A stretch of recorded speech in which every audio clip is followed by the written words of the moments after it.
గువ్వల బాలరాజు గారిని మాట్లాడవలసింది. భారత్ మాతా కీ, భారత్ మాతా కీ, భారత్ మాతా కీ. చాలా గర్వంగా ఉంది.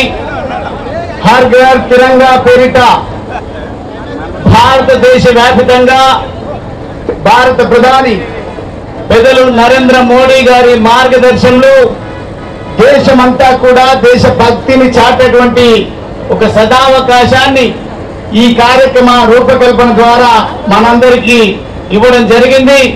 ఈరోజు మనం చూస్తా ఉన్నాం, డాక్టర్ బాబాసాహెబ్ అంబేద్కర్ విగ్రహం దగ్గర మనము జాతి మొత్తాన్ని ఏకం చేసే విధంగా ఈ సమాజంలో ఆంతర్యాలను సృష్టించి ఓటు బ్యాంకు రాజకీయాలను చేస్తున్నటువంటి రాజకీయ పార్టీలకు, దేశ వ్యతిరేకులకు జాతీయ భావాన్ని పెంపొందిస్తూ ముందుకు పోదామంటే భారతదేశాన్ని సంఘటిత పరిచేటువంటి సదావకాశం ఉన్నప్పటికీ రాజకీయాల కోసం రాజ్యాంగాన్ని తప్పుదో పట్టించే విధంగా రాజ్యాంగాన్ని అవగతం చేసుకోవడానికి సమయం ఉన్నప్పటికీ ఎన్నికల యావతోన రాజకీయ ధ్యాసతోన ప్రజల మధ్యలో, మతాల మధ్యలో, కులాల మధ్యలో ఆంతర్యాన్ని సృష్టించేటువంటి కుట్ర చేస్తున్నటువంటి కుట్రదారులకు ఈ వేదిక తప్పకుండా సమాధానం చెప్తా ఉంది.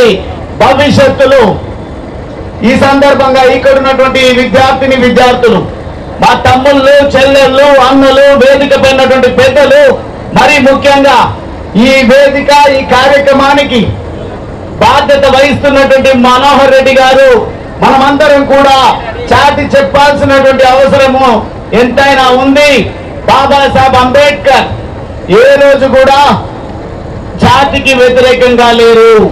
కానీ కొంతమంది అంత పెద్ద మహనీయుణ్ణి కుల వ్యవస్థను రూపుమాపాలని వారు సంకల్పిస్తే ఒక మతానికి వ్యతిరేకము, ఒక కులానికి వ్యతిరేకము అని చిత్రీకరించేటువంటి ప్రయత్నం చేసిండ్రు.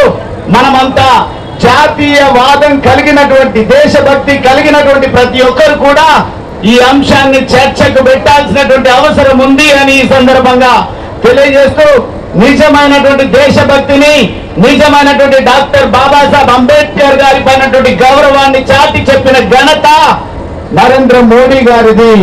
భారతీయ జనతా పార్టీ అధికారంలోకి వచ్చిన తర్వాతనే పార్లమెంటులో డాక్టర్ బాబాసాహెబ్ అంబేద్కర్ చిత్రపటాన్ని మనమందరం గర్వపడే విధంగా ఏర్పాటు చేసినటువంటి ఘనత పెద్దలు భారత ప్రధాని నరేంద్ర అని ఈ సందర్భంగా తెలియజేస్తూ, ఆ దిశగా మన దేశం అడుగులు వేయాలి, పౌరులు ముఖ్యంగా బాధ్యత వహించాలని ఈ సందర్భంగా తెలియజేస్తూ, ఇంత గొప్ప కార్యక్రమంలో భాగస్వామిని అయ్యే అవకాశాన్ని కల్పించినటువంటి భారతీయ జనతా పార్టీ ప్రజాప్రతినిధులకు, పెద్దలకు, మరి ముఖ్యంగా యువ మోర్చా, ఏబీవీపీ, మరి ముఖ్యంగా దేశభక్తి కలిగినటువంటి, దేశం అంటేనే గుర్తొస్తున్నటువంటి మోడీ గారి పేరును దేశవ్యాప్తంగా అందరికీ వినిపించేటువంటి ప్రయత్నం చేస్తున్నటువంటి యువతరానికి నేను ప్రత్యేకమైనటువంటి ధన్యవాదాలు, కృతజ్ఞతలు తెలియజేస్తూ సెలవు తీసుకుంటా ఉన్నా.